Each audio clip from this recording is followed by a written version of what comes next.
వైద్యం నారాయణ హరి అన్నారు పెద్దలు. అంటే వైద్యులు దేవులతో సమానమని అర్థం. కానీ కరీంనగర్ జిల్లా వ్యాప్తంగా ఉన్న ప్రైవేట్ హాస్పిటల్స్ లో రోగులను దోచుకుంటున్నారు. ఒక్కసారి ఆసుపత్రిలో చేరితే బిల్లు కట్టలేక ఆస్తులు అమ్ముకోవాల్సిన పరిస్థితి ఏర్పడింది. ప్రభుత్వ నిబంధనలకు ఉల్లంఘించి ఆసుపత్రులపై కఠిన చర్యలు తీసుకుంటామని అంటున్న కరీంనగర్ జిల్లా వైద్య ఆరోగ్య శాఖ అధికారి వెంకటరమణతో మా ప్రతినిధి Ravinder face to face. Karimnagar జిల్లా వ్యాప్తంగా ప్రైవేట్ హాస్పిటళ్ల దందా యథేచ్ఛగా కొనసాగుతున్న నేపథ్యంలో ప్రైవేట్ ఆసుపత్రులు రోజువారీగా వెలుస్తున్నాయి.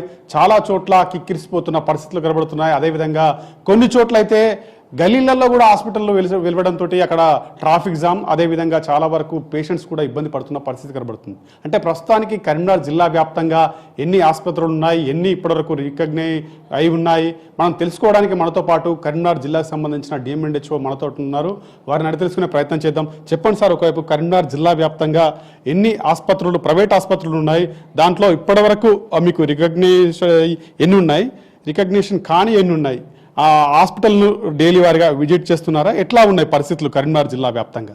ఇప్పుడు మనకు కరీంనగర్ జిల్లా వ్యాప్తంగా మనకు 500+ క్లినిక్స్, ల్యాబ్స్, హాస్పిటల్స్ ఉన్నాయి. ఇందులోపల మనం యాజ్ పర్ ద నామ్స్, అంటే దీనికి ఒక బాడీ అనేటువంటిది ఉంటుంది. కలెక్టర్ గారి చైర్మన్ గారు ఉంటారు, నేను మెంబర్ కన్వీనర్ ఉంటారు, సిపి మరి ఏసీఎల్బి, ఐఎంఏ ప్రెసిడెంట్ కూడా ఇందులో భాగస్వామ్యం అవుతారు. ప్రతిదీ మాకు ఇచ్చేటువంటి ఫైర్ సేఫ్టీ కానీ, బయోమెడికల్ వేస్ట్ కానీ ఒక 4-5 రిక్విసైట్ ఉంటాయి. అవి అయితే ఏవైతే ఉంటాయో అప్పుడు మనము ప్రొవిజనల్ ఇవ్వడం జరుగుతుంది. తర్వాత వాళ్ళు పర్మనెంట్ తీసుకునేటప్పుడు ఇవన్నీ కూడా పేపర్లు ఏవైతే సబ్మిట్ చేస్తారో అవన్నీ క్షుణ్ణంగా చూసిన తర్వాత ఒక ఇన్స్పెక్టింగ్ ఆఫీసర్ వెళ్తారు, వెళ్ళి మాకు సబ్మిట్ చేస్తే ఇవన్నీ అందరి సిగ్నేచర్ తర్వాత కలెక్టర్ గారు మళ్ళీ మీటింగ్ పెట్టి వాళ్ళు కూడా చెక్ చేయడం జరుగుతుంది. యాజ్ పర్ నామ్సే కలెక్టర్ గారి చైర్మన్షిప్లనే ఇదొకటి మనం ఇవ్వడం జరుగుతుంది. ఎక్కడైనా వాళ్ళు పర్మిషన్ తీసుకున్న తర్వాత కూడా వయలేట్ చేస్తే మనము రొటీన్ చెకింగ్లో కానీ లేకపోతే ఏదైనా గ్రెవెన్స్ అయి పేషెంట్ వాళ్ళు మనకు కంప్లైంట్ చేసినప్పుడు వాళ్ళ మీద నోటీసులు ఇచ్చి, ఒకవేళ కనుక నోటీసు కూడా రియాక్ట్ కాకపోతే వాళ్ళ మీద ఫైన్లు కూడా వేయడం జరుగుతుంది.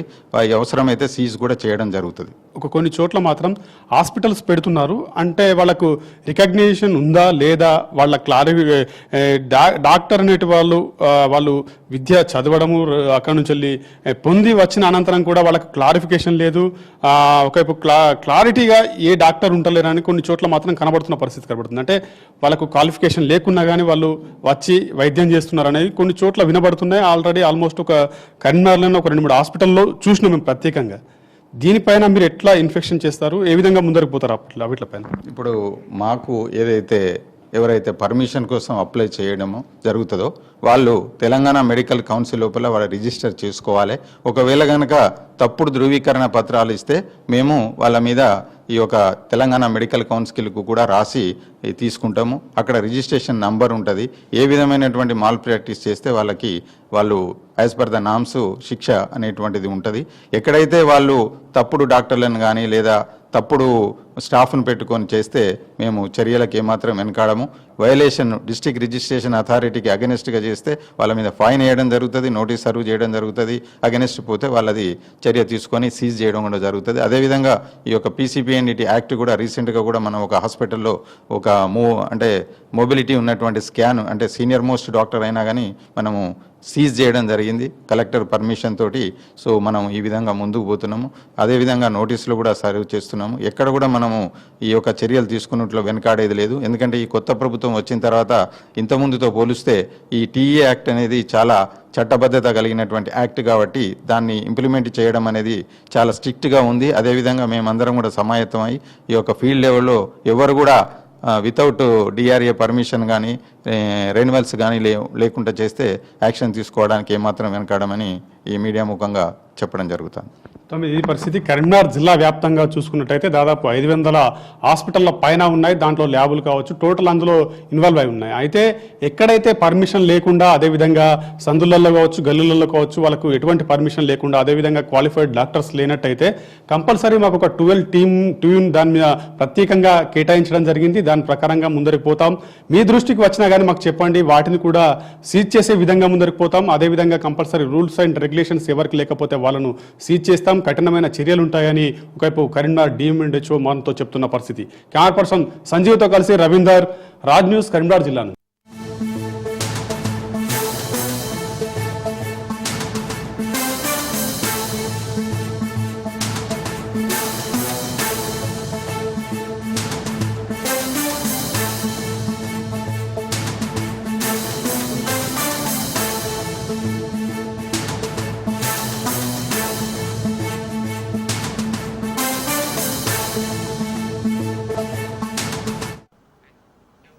బ్రేకింగ్ చూస్తున్నాం. భద్రాచలం శ్రీ సీతారామచంద్ర స్వామి దేవాలయ ఈవో రమాదేవిపై దాడి జరిగింది. భద్రాచలం రామాలయంకు చెందిన భూములు పురుషోత్తపట్నంలో కబ్జాకి గురవుతున్నాయి. ఈ క్రమంలో స్వామివారి భూముల కబ్జాపై సమాచారం అందుకున్న ఈవో రమాదేవి ఘటన స్థలానికి చేరుకున్నారు. ఆక్రమణకు గురవుతున్న భూముల్ని భూ కబ్జాదారుల నుంచి కాపాడేందుకు ప్రయత్నించారు. ఈ ప్రయత్నంలో భూ కబ్జాదారులు ఈవో రమాదేవిపై దాడి చేశారు. ఈ దాడిలో ఆలయ ఈవో స్పృహ కోల్పోయారు. అప్రమత్తమైన స్థానికులు ఆమెను అత్యవసర చికిత్స నిమిత్తం ఆసుపత్రికి తరలించారు. భద్రాచలం రామాలయంకు చెందిన భూములు కబ్జా వ్యవహారంలో గత కొద్ది రోజులుగా ఆక్రమణదారులకి దేవాదాయ శాఖ ఉద్యోగుల మధ్య వివాదం కొనసాగుతోంది. ఆక్రమణదారులు స్వామివారి భూముల్ని కబ్జా చేసి నిర్మాణాలు చేపట్టే ప్రయత్నం చేయగా వాటి నిర్మాణాలు జరగకుండా దేవాదాయ శాఖ సిబ్బంది అడ్డుకుంది. మధ్యలో క్లిక్ చేయండి వీడియో అది క్లిక్ చేయలేదంట.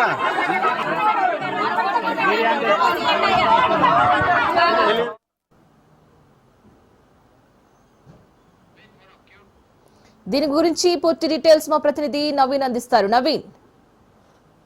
రైట్ వీణ, భద్రాచల సీతారామచంద్ర స్వామి సంబంధించినటువంటి భూములను కాపాడే ప్రయత్నంలో అధికారులపై మరొకసారి అక్కడ ఉన్నటువంటి స్థానికులు దాడికి తెగబడినట్లుగా కూడా చూడవచ్చు. అయితే మనం గతంలో చూసుకున్నా కూడా ఏదైతే పురుషోత్తపట్నంలో ఉన్నటువంటి దేవస్థానానికి చెందినటువంటి సుమారు 900 ఎకరాల భూముల్ని కాపాడేందుకు అక్కడికి వెళ్ళినటువంటి దేవాదాయ అధికారులపై అప్పుడు అంటే గతంలో కూడా అక్కడ స్థానికులు ఎవరైతే అక్రమంగా అక్కడ దేవాలయ భూముల్ని ఆక్రమించుకున్నటువంటి వారు దాడికి పాల్పడంతో అప్పుడు కూడా ఒక చాలా పెద్ద ఇష్యూ అయినట్టుగా కూడా చూడొచ్చు. అదే నేపథ్యంలో ఈ రోజు కూడా ఏదైతే పురుషోత్తపట్నంలో ఒక ఇంటి నిర్మాణం చేపడుతున్నారన్న సమాచారంతో అక్కడికి అంటే పోలీస్ సహాయంతో అదేవిధంగా దేవాలయ అధికారుల సాయంతో వెళ్ళినటువంటి ఆలయ ఈవో రమాదేవిపై అక్కడ ఉన్నటువంటి అక్రమ నిర్మాణదారులు అదేవిధంగా రైతులు అక్కడ ఉన్న వారందరూ కూడా దాడికి పాల్పడంతో రమాదేవి ఆ స్పృహ తప్పి పలిపోయినట్టుగా కూడా చూడవచ్చు. అయితే ఆ హుటాహుటిన ఆమెను అక్కడి నుంచి భద్రాచలంలో ఉన్నటువంటి ఒక ప్రైవేట్ హాస్పిటల్ తరలించి చికిత్స చేపిస్తున్నట్లుగా కూడా చూడవచ్చు. అయితే ఇక్కడ ఉన్నటువంటి వివరాల ప్రకారం ఏదైతే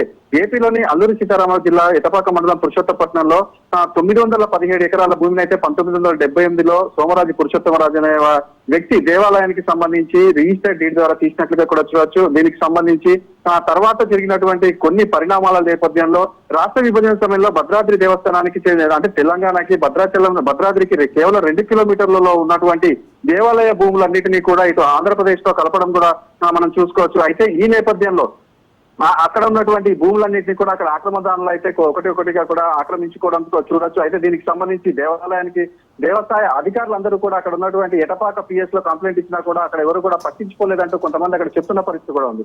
అయితే ఏదైతే ఆక్రమణదారుల నుంచి డామేజెస్ ఫర్ ఆక్యుపేషన్ చార్జెస్ కింద 2005 నుంచి 2010 వరకు అయితే ఎకరానికి ఒక 1000 రూపాయలు అయితే అక్కడ నుంచి వసూలు చేసినట్టుగా కూడా మనకు తెలుస్తుంది. అయితే తర్వాత 2021 నుంచి 4000 వరకు కూడా తీసుకున్నారు. అయితే 2018 నుంచి ఈ ఛార్జీలు చెల్లించమంటూ అక్కడ ఉన్నటువంటి స్థానికులు కావచ్చు రైతులు కావచ్చు దేవస్థానానికి రావాల్సినటువంటి ఈ వీటికి యూజర్ ఛార్జ్ అయ్యి కూడా వాళ్ళు చెల్లించమంటూ భీష్మించి కూడా కూర్చొని తాత్కాలికంగా వేసినటువంటి నిర్మాణాలను వీళ్ళు పకడ్బందీగా ఒక బిల్డింగ్స్ కూడా అక్కడ నిర్మించుకోవడంతో ఈ యొక్క రగడంతా కూడా జరుగుతున్నట్టుగా కూడా చూడవచ్చు. ఈ నిర్మాణాలు చేపడుతున్న నేపథ్యంలో దేవస్థాయ అధికారులు అక్కడికి వెళ్ళడం అక్కడ పురుషోత్తపట్నానికి సంబంధించినటువంటి అక్కడ ప్రజలు కావచ్చు లేకపోతే రైతులు కావచ్చు అక్కడ ఉన్నటువంటి కొంతమంది రాజకీయ నాయకుల అండదండలతోటి ఇటు అధికారులపై దాడులకు పాల్పడుతున్నట్లుగా కూడా మనం చూడవచ్చు. అయితే ఇటు దేవాలయ అధికారులు చెప్తున్న దాని ప్రకారం ఏదైతే దేవాలయానికి చెందినటువంటి సుమారు 900 ఎకరాలు ఆక్రమణకు గురవుతున్నాయి. ఇటు ఆంధ్రప్రదేశ్ ప్రభుత్వం నుంచి అక్కడ ఉన్నటువంటి ఆక్రమణలు నిలుపుదీయాలని వీరు చెప్తున్న పరిస్థితి కూడా ఉంది. అయితే ఈ నేపథ్యంలో అక్కడికి వెళ్ళినటువంటి ఈవోపై దాడి చేయడం ఏమని తిరిగి అయితే అనేక మంది కూడా ఇక్కడ చర్చించుకుంటున్న విషయం అయితే ఉంది. వీణ ఇప్పుడు ఈవో రమాదేవి గారి పరిస్థితి ఎలా ఉంది? ఇప్పుడు ప్రస్తుతానికి ఏదైతే అక్కడ ఈ సంఘటన జరిగిన తర్వాత అక్కడైతే అంటే స్పృహ కోల్పోయినట్లుగా కూడా చూడొచ్చు. ఎందుకంటే అక్కడ ఆక్రమణదారులు కావచ్చు, రైతులు కావచ్చు, లేకపోతే ఆక్రమణదారులుగా పాల్పడిన వాళ్ళు చుట్టాలు కూడా వీరందరూ కూడా ఒక్కసారిగా రమాదేవి అంటే ఈవో ఆపడానికి వెళ్ళిన నేపథ్యంలో ఆమెపై వీరందరూ కూడా వచ్చేసరికి ఆమె స్పృహ పడిపోయినట్టుగా కూడా చూడాలి. అక్కడి నుంచి ఆమెని హుటాహుటిన భద్రాచలంలో ప్రైవేట్ హాస్పిటల్కి తిరిగి వచ్చారు. ఆమెకి ప్రస్తుతానికి ఇంకా కూడా ట్రీట్మెంట్ జరుగుతున్నట్లుగా కూడా చూడొచ్చు. అయితే ఇంకా లోపల ఆమె పరిస్థితి అయితే విషమంగా లేదు, కానీ ఇంకా అంటే స్పృహలోకి రాలేదు. అక్కడ ఉన్నటువంటి డాక్టర్లు అయితే చెప్తున్న పరిస్థితి అయితే ఉంది. Veena right Naveen, thank you for the update.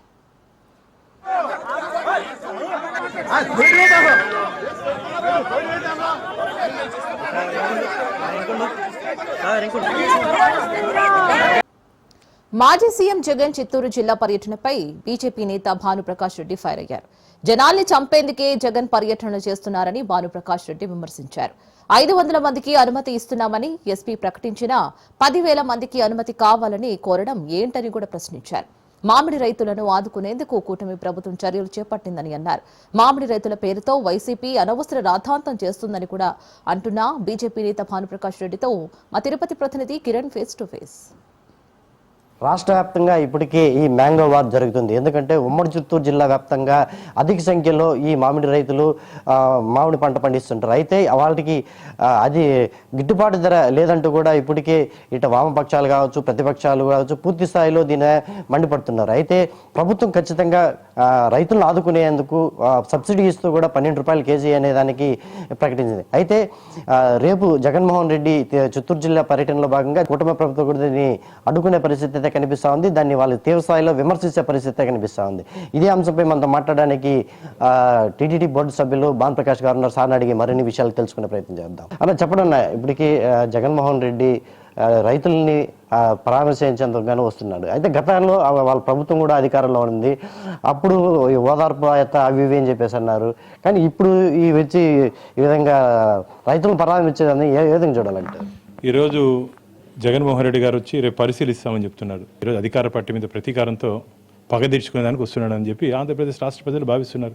5 సంవత్సరాలు ఆంధ్రప్రదేశ్ రాష్ట్ర ముఖ్యమంత్రిగా పనిచేసినటువంటి జగన్మోహన్ రెడ్డి గారు ఏ రోజైనా సరే రైతాంగ సమస్యల మీద కానీ, ముఖ్యంగా ఈరోజు మీరు మాట్లాడుతుంటే చిత్తూరు జిల్లాలో మామిడి పండ్ల రైతుల గురించి కానీ ముఖ్యమంత్రిగా ఉన్నప్పుడు ఏ రోజైనా సమీక్ష నిర్వహించారా జగన్మోహన్ రెడ్డి గారు? ఈరోజు ఆ రోజు రైతన్నల కంటర నీరు వచ్చే విధంగా వివరించి అమరావతి రైతన్నల ఉసురు పోసుకొని ఈరోజు ఏదో దాని అంటారు ఊసరవెల్లి రాజకీయాలు ఆడుతూ ఈరోజు జగన్మోహన్ రెడ్డి బయట రావాలంటే ఆంధ్రప్రదేశ్ రాష్ట్ర ప్రజలు ఏమంటున్నారు సార్? వారు బయట రావాలంటే ఒక శవమైనా ఉండాలి, వారు వచ్చిన తర్వాత ఒక శవమైనా లేయాలి. అది నీకు ఇచ్చినట్టు ఆంధ్రప్రదేశ్ రాష్ట్ర ప్రజలు బిరుదు. నువ్వు ఈరోజు తాడేపల్లి ప్యాలెస్లో కూర్చొని 5 సంవత్సరాలు ఎవరికి అపాయింట్మెంట్ ఇవ్వకుండా 5 కిలోమీటర్ రావాలన్నా సరే హెలికాప్టర్లు తిరిగేది పరదాల చాటును వచ్చినట్టు ముఖ్యమంత్రి నువ్వు చరిత్ర నిలిచిపోయావు. నువ్వే ఈరోజు రైతుల గురించి ముసలి కన్నీరు కార్చే జగన్మోహన్ రెడ్డి గారు. నీకు 4 మామిడికాయలు చూపిస్తా, మామిడి పండ్లు చూపిస్తా, దాని పేరు చెప్పాయి సార్. నువ్వు పూర్తిగా అసలు నీకు అవగాహన లేదు, వారి మీద ప్రేమ లేదు, వారి మీద ఇష్టం లేదు, ఏదో అధికార పార్టీని ఇబ్బంది పెట్టాలని చెప్పి ఒక ఎమ్మెల్యేగా నువ్వు వస్తున్నావు. రా, నువ్వు రా, నీ 11 మంది ఎమ్మెల్యేలు రండి, 3 ఎంపీలు రండి, నీ ఆఫీస్ బేరర్స్ రండి, అందరూ 2 వచ్చి చూడండి, మేమేం వద్దనట్లా. కానీ నువ్వేందో 10,000 మందితో రావాలి, 20,000 మందితో రావాలి, ఏంది అయ్యేది? నువ్వేనా దండయాత్రకి ఏమైనా వస్తున్నావా? అట్లా ఏదైనా ఉంటే నువ్వు పాకిస్తాన్కి బాగా సంతోషిస్తాం, క్లాప్స్ కూడా కొడతాం. అంతేగాని రైతన్నల సమస్యలు మామిడికాయల మంటి చిన్నది ఉంటుంది. మీరు అంతమంది వచ్చి దాన్ని తొక్కేస్తే ఆ గుజ్జుగు దేనికి కూడా పనికిరాదు జగన్మోహన్ రెడ్డి గారు. నీకు రైతు కన్నాల కష్టాలు కానీ వారి ఇష్టాలు కానీ తెలిసే అవకాశం లేదు. కాబట్టి ఇది పూర్తిగా ఒక డ్రామా షోగా మేము భావిస్తున్నాం. ఖచ్చితంగా మామిడి పండ్ల రైతు విషయంలో ఇప్పటికే చంద్రబాబు నాయుడు గారు ఏ విధంగా ఆదుకోవాలి, జిల్లా యంత్రాంగానికి, జిల్లా కలెక్టర్లకి ఆదేశాలు ఇవ్వడం జరిగింది. 4 రూపాయల వారికి ఇవ్వాలని చెప్పి ఫ్యాక్టరీ వాళ్ళు 8 రూపాయలు ఇస్తున్నారు.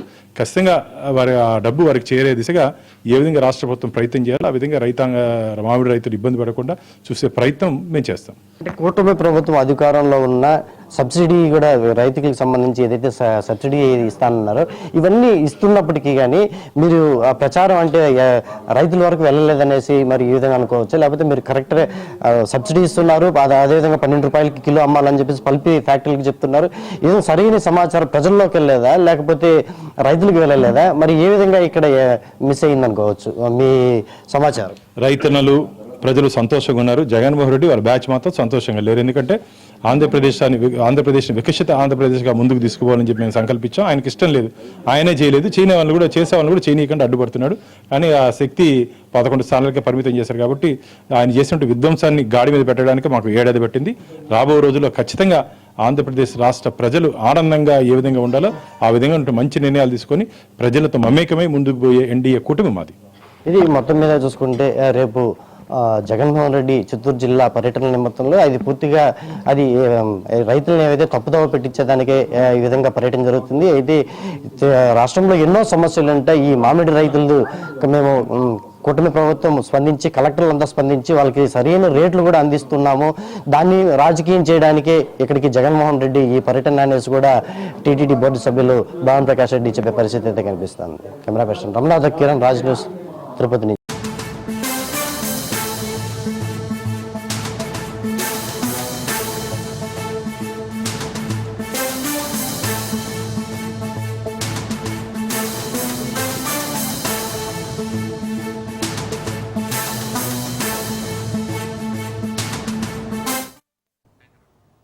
మరో బ్రేకింగ్ చూస్తున్నాం. ముఖ్యమంత్రి రేవంత్ రెడ్డి రెండో రోజు ఢిల్లీ పర్యటన కొనసాగుతుంది. తన పర్యటనలో భాగంగా కేంద్ర ఎరువులు రసాయనాల శాఖ మంత్రి జేపీ నడ్డాతో భేటీ అయ్యారు. తెలంగాణలో యూరియా కొరత, రైతులు ఎదుర్కొంటున్న ఇబ్బందులను కేంద్ర మంత్రి దృష్టికి తీసుకువెళ్లారు. యూరియా సరఫరా పెంచాలని ఈ సందర్భంగా సీఎం రేవంత్ రెడ్డి విజ్ఞప్తి చేశారు.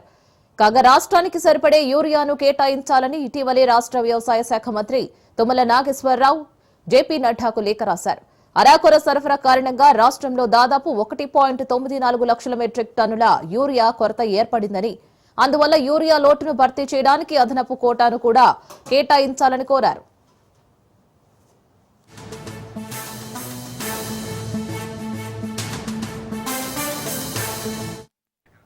ఇదే విషయానికి సంబంధించి పూర్తి డీటెయిల్స్ మా ప్రతినిధి రాజు అందిస్తారు. రాజు, తెలంగాణ ముఖ్యమంత్రి రేవంత్ రెడ్డి రెండవ రోజు ఢిల్లీ పర్యటన కొనసాగుతా ఉంది. ఈ రోజు రెండవ రోజు కేంద్ర ఎరువులు రసాయనాల శాఖ మంత్రి జేపీ నడ్డాను కలవడం జరిగింది.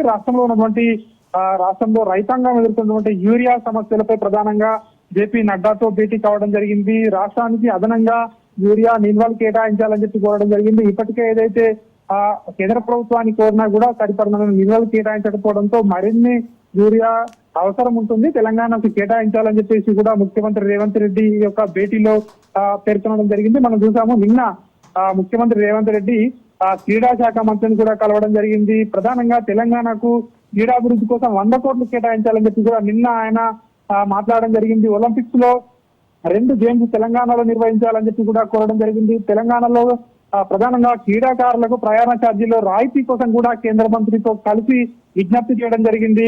అదేవిధంగా ఈ రోజు వీలైతే మరొక 2 మంత్రులతో, పీయూష్ గోయల్ తో అదేవిధంగా ఇతర మంత్రులతో కూడా కలిసే అవకాశం ఉన్నట్టుగా కూడా తెలుస్తా ఉంది. ఇప్పటికే వివిధ కేంద్ర మంత్రుల అపాయింట్మెంట్ కూడా కోరినట్టుగా కూడా తెలుస్తా ఉంది. ఇంకా వారి అపాయింట్మెంట్ ఇంకా కన్ఫర్మ్ కాలేదని చెప్పి తెలుస్తా ఉంది. ఇంకా వీలైతే 1-2 మంత్రులను కూడా కలిసే అవకాశం కూడా కనిపిస్తా ఉంది. ప్రధానంగా అయితే నిన్న క్రీడా శాఖ మంత్రిని కలవడం జరిగింది. ఈ రోజు ఎరువుల కోసం అయితే ప్రధానంగా కలవడం జరిగింది. రాష్ట్రంలో ఉన్నటువంటి మంత్రులు కూడా చెప్తా ఉన్నారు, వ్యవసాయ శాఖ మంత్రి కూడా చెప్తా ఉన్నారు. ఏదైతే ఇప్పటికే తెలంగాణకు సంబంధించి ఎరువుల కోసం కేంద్ర మంత్రికి కూడా ఇప్పటికే లేఖలు రాశాము, తెలంగాణకు సరిపడిన యూరియా నిల్వలు ఇప్పటికే ఇక్కడ నిల్వలు లేవు అని చెప్పేసి కూడా కేంద్ర ప్రభుత్వానికి విజ్ఞప్తి చేశాము. దీనికి సంబంధించి స్వయంగా ముఖ్యమంత్రి రేవంత్ రెడ్డి కేంద్ర ప్రభుత్వం దృష్టికి తీసుకువెళ్తారని చెప్పి కూడా వ్యవసాయ శాఖ మంత్రి కూడా తెలిపిన నేపథ్యంలో ముఖ్యమంత్రి కేంద్ర మంత్రితో భేటీ కావడం జరిగింది. ప్రధానంగా తెలంగాణకు రావాల్సినటువంటి ఎరువులతో పాటు ఇతర కేంద్ర ప్రభుత్వ పథకాలపై కూడా చర్చించినట్టుగా కూడా తెలుస్తా ఉంది. కేంద్ర ప్రభుత్వానికి ఇతర నిధులు కావచ్చు, అదేవిధంగా ఇతర ఏవైతే రాష్ట్ర ప్రభుత్వానికి కేంద్ర ప్రభుత్వం నుంచి రావాల్సినటువంటి నిధులు ఉంటాయో వాటిపై కూడా చర్చించినట్టుగా కూడా తెలుస్తా ఉంది. ఈ రోజు ముఖ్యమంత్రి రెండవ రోజు పర్యటన మరి కాసేపట్లో ముగిన నేపథ్యంలో ఇంకా 1-2 మంత్రులను కలిసే అవకాశం ఉన్నట్టుగా కూడా మనకు తెలుస్తా ఉంది. Reena, right Raju, thank you for the update.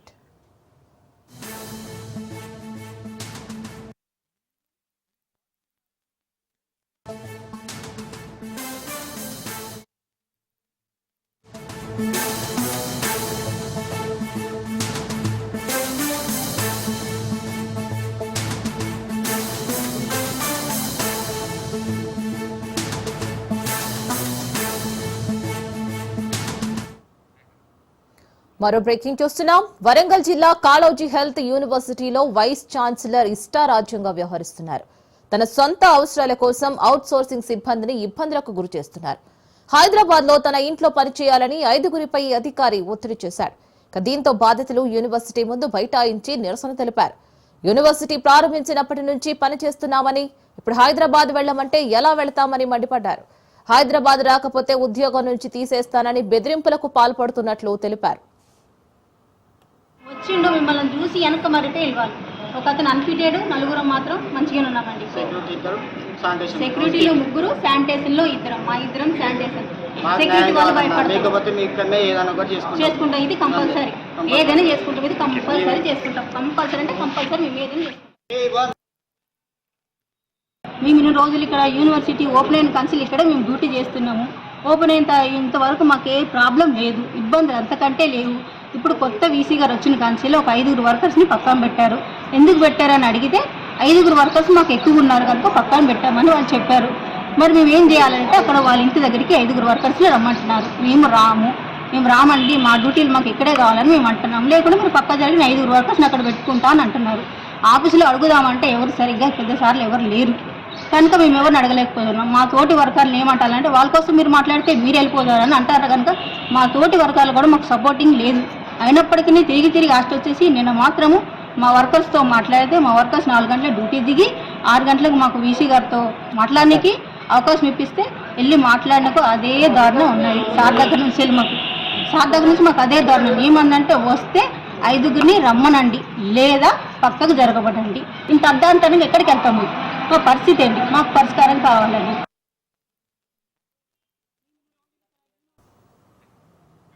Warangal జిల్లా కాళోజీ హెల్త్ యూనివర్సిటీలో వైస్ ఛాన్సలర్ ఇష్టారాజ్యంగా వ్యవహరిస్తున్నారు. తన సొంత అవసరాల కోసం అవుట్ సోర్సింగ్ సిబ్బందిని ఇబ్బందులకు గురి చేస్తున్నారు. సో దీనికి సంబంధించి పూర్తి డీటెయిల్స్ మా ప్రతినిధి చంద్రశేఖర్ అందిస్తారు. చంద్రశేఖర్, చూసుకుంటే మనము వరంగల్లోని కాళోజీ హెల్త్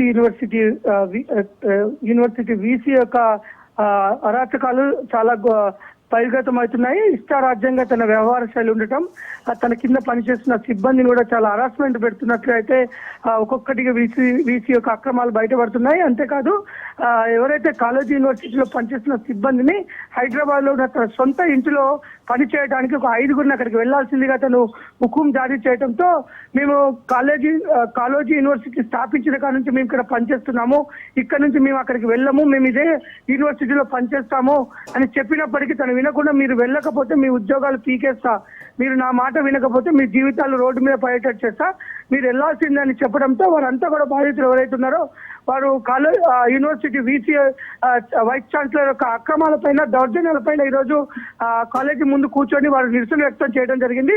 ఇదే విషయమై మీడియా ప్రతినిధులు వివరణ కోరడానికి వెళ్తే కూడా సిబ్బంది అడ్డుకోవడం, మీరు ఆ వార్తపై మాకు బయటించిన వాటిపైన మాకు వివరణ కావాలని అడిగితే మేము వీసీ వివరణ ఇవ్వడం, మీరేం రాసుకుంటారో రాసుకోండి అని చెప్పి దౌర్జన్యంగా ప్రవర్తించారు. అంతేకాదు ఆ వీసీ అనేక అక్రమాలు ఉన్నట్టుగా తన ఇష్టారాజ్యంగా అక్రమాలతో పాటు దౌర్జన్యంగా తను చేస్తున్నాడని, ఇంకా విచారిస్తే మాత్రం తన అక్రమాలు బయటపడే అవకాశం ఉంది. వెంటనే ఇటు ప్రభుత్వ పెద్దలు, ఇటు జిల్లా కలెక్టర్ కూడా వీటిపైన విచారణ చేపట్టాలి. విచారణ చేపట్టి వీసీ యొక్క అక్రమాలు కానీ, దౌర్జన్యాలు ఇంకా అనేకం బయటికి రాని ఎన్నో ఉన్నాయి. ఆ విచారణ చేస్తే బయటకు వచ్చే అవకాశం ఉంది కాబట్టి తనపైన విచారణ చేసి చర్యలు తీసుకోవాలంటే బాధితులు అయితే చెప్తున్న పరిస్థితి. Right Chandrashekar, thank you. మాకెంతో వేరే అయిపోతుంది. మా అమ్మ మళ్ళీ ఇక్కడ నుంచి మొత్తానికి డ్యూటీలు లేకుండా అయిపోతుంది అని అతను వచ్చిండు మిమ్మల్ని చూసి వెనక మరిటే ఇవ్వాలి. ఒక అతను అన్ఫిటెడ్, నలుగురం మాత్రం మంచిగానే ఉన్నామండి. సెక్యూరిటీలో ముగ్గురు, శానిటేషన్ లో ఇద్దరం, మా ఇద్దరం శానిటేషన్.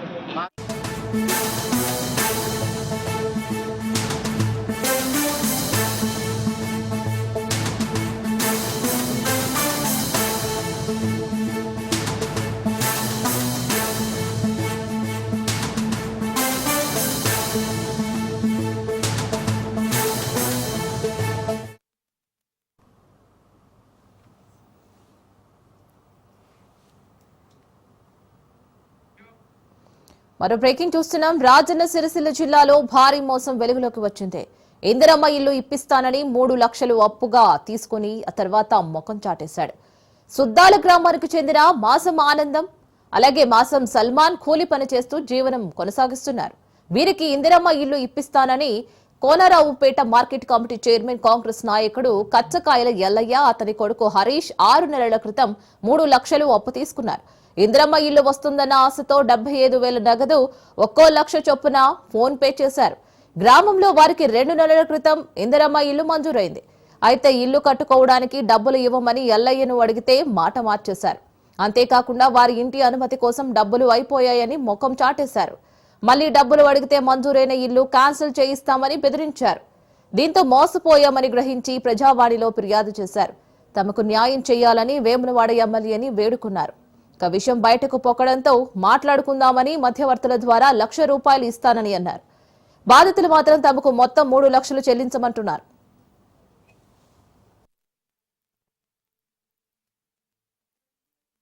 కోనరపేటకు పోయినాం అందరము. అదే కోనరపేట ఎమ్మెల్యే గారి సమక్షంలోనే మాకు ఇందిరా ఇల్లు పత్రం ఇచ్చినారు. మా సమానందం శుద్ధాల సరే అన్నారు. వచ్చినాము, పని చేసుకుంటున్నాము. చేసిన తర్వాత గతంలో మా కొడుకు మాసం సల్మాను, తర్వాత కచకల్ల కొడుకు హరీష్ వీళ్ళు కలిసి ఏదో లోకల్ గా వాళ్ళు ఫ్రెండ్స్ గా ఉండి ఈఎంఐ లోన్ తీసుకొని, అరే బాబు మా అమ్మ బాగలేదు, మా నాన్న బాగా ఇంత అవసరం లేదు, మీకు ఇస్తా అని చెప్పి అన్న తర్వాత ఏమైందంటే మధ్యలో ఇల్లు వచ్చినాక మీకు ఇల్లు ఇప్పించినాం కదా మేమే అని చెప్పి ఆ డబ్బులు ఇవ్వకుండా ఆ 1,00,000 పట్టుకొని మిగతా ఏదో 60,000-70,000 ఇస్తామని ఆయన ఒంటికి తీసుకుపోయి నాకు తెలియకుండానే కాగితం రాపించినారు. ఇప్పుడు ఏమంటే 10 మందిలో కూర్చొని అందరు జమ అయినాక కూడా పైసలు ఏమంటే పంచాయతీ పెట్టమంటారు. నలుగురు కోరుకోమంటారు. తడవద్దు, ఎందుకు తడవద్దు పెడతాం మేము? మా డబ్బులు మాకితే మాకు సమాధానమేనా అయ్యా మేము మాట్లాడుతూ ఒప్పుకుంటలేరు.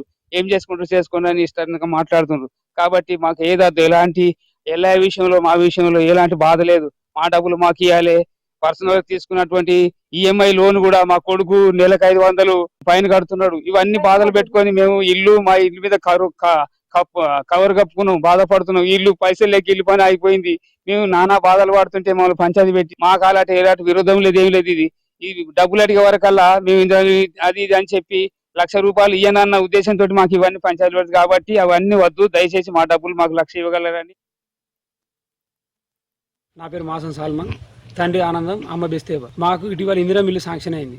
గతంలో కచ్చకల్లి ఏఎంసీ మార్కెట్ చైర్మన్ నిజామాబాద్ అతను 3 లక్షల వరకు ఇంట్రెస్ట్ ఇచ్చిన. ఇప్పుడు నాకు ఇందిరా మిల్లు శాంక్షన్ కాగానే అందులో ₹1,00,000 పట్టుకొని నన్ను బలవంతంగా బ్లాక్మెయిల్ చేయించి ఒక విట్నెస్ లేకుండా ఒక 73,000కో 75,000కో కాగితం రాయించి మిగతా పైసలు నేను ఇయ్య అనేటట్టుగా 9 రోజులుగా మాట్లాడి ఆ ఇందిరా మిల్లు కింద మాట్లాడి ఇప్పుడు ఎమ్మెల్యే దగ్గర నిన్న పోయిన తర్వాత ఏమంటున్నాను, నువ్వు నాకు ఇచ్చినవారా, నాకేమైనా ప్రూఫ్ ఉందారా అని గట్టిగా గుండాయిజం రౌడీ అని చెప్తున్నాను. మొత్తం కొట్టనీకి వస్తుంది, ఊరంతా నా మీద కొట్టనీకి కోరుతుండు. వచ్చిన వాళ్ళ పంచాయతీ చెప్తే నాకు ఎవరు ఉండలేరు. ఏమన్నా పంచాయతీ పెడితే నేను ఏం చేసుకుంటూ చేసుకోపోరా అంటారు. ₹1,00,000 పట్టుకున్నారు, నన్ను బ్లాక్మెయిల్ చేసి కాగితం రాయించిండ్రు. ఇప్పుడు అమ్మ నాన్న పోతే కూడా వాళ్ళని తిడుతుండ్రు, ఎట్లా పడతా అట్లా దౌర్జన్యంగా. నేను లేబట్టి ఇల్లు వచ్చింది అంటాడు. నేను లేకపోతే నీకు ఇల్లే రాదంటాడు. నాకు నా పైసలు నాకు తిరిగి ఇప్పించి నా ఇందిరా మిల్లు కొనసాగించగలరు. లేకపోతే నాకు మా నియోజకవర్గం వెళ్ళదు, నాకు న్యాయం. కూకట్పల్లిలో దివంగత ముఖ్యమంత్రి వైఎస్ఆర్ జయంతి ఉత్సవాలు ఘనంగా జరిగాయి. వైఎస్ఆర్ విగ్రహానికి కూకట్పల్లి నియోజకవర్గ కాంగ్రెస్ ఇన్ఛార్జ్ బండి రమేష్ పూలమాల వేసి నివాళులర్పించారు. సందర్భంగా ఆయన చేసిన సేవలు గుర్తు చేసుకున్నారు. అనంతరం తలసేమియా బాధితులకు రక్తదాన శిబిరం ఏర్పాటు చేశారు. రక్తదానానికి అభిమానులు పెద్ద ఎత్తున తరలివచ్చారు. ఉమ్మడి ఆంధ్రప్రదేశ్లో అప్పటి ముఖ్యమంత్రి పేదవారి కోసం ప్రవేశపెట్టిన పథకాలు చిరస్థాయిగా నిలిచాయని గుర్తు చేశారు. వైఎస్ఆర్ దూరమై 16 సంవత్సరాలు గడిచింది, కానీ ప్రజల గుండెల్లో ఆయన చిరస్థాయిగా నిలిచిపోతారని బండి రమేష్ అన్నారు.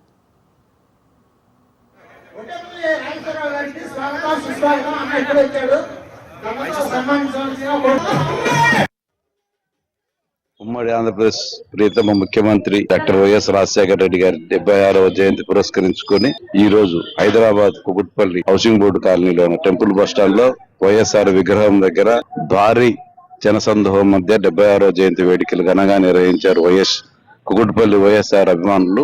సో ఈ కార్యక్రమంలో దాదాపుగా 7-8 వేల మంది అన్నదాన కార్యక్రమంలో పాల్గొన్నారు. దానితో పాటు రక్తదాన శిబిరం తలసేమియా వారి కోసం జరిగింది. సో గత 16 సంవత్సరాల నుంచి ఎక్కడ కూడా రాజశేఖర రెడ్డి గారి మీద అభిమానం తగ్గకుండా ఇక్కడ కార్యక్రమాలు జరుగుతూనే ఉన్నాయి. ప్రతి కార్యక్రమం దిగ్విజయంగా జరుగుతుంది. రాజశేఖర రెడ్డి మరవలేని మనిషి, ఎవరూ మర్చిపోరు. ఎందుకంటే ఆయన చేసిన కార్యక్రమాలు ఏదైతే ఆరోగ్యశ్రీ పేదవారికి గుండె చప్పుడు ఉందో, దానితో పాటు ఫీజు రియంబర్స్ ద్వారా ఎంతో మంది విద్యార్థులు ఈ రోజు మంచి పొజిషన్ లో ఉన్నారు. సో అలాగే ఔటర్ రింగ్ రోడ్ అయితేనేమి, అంతర్జాతీయ విమానాశ్రయం అయితేనేమి, అసలు అభివృద్ధి అంటేనే వైఎస్ రాజశేఖర రెడ్డి అంత గొప్పగా పరిపాలించిన ఆయన నాయకత్వం అనతి కాలంలో 5 సంవత్సరాల 3 నెలలు పరిపాలించిన 100 సంవత్సరాల ఖ్యాతి గడించినాడు. మా అందరి తరఫున పాల్గొన్న ప్రతి ఒక్కరికి ధన్యవాదాలు తెలియజేసుకుంటున్నాం. జోహార్ వైఎస్ఆర్.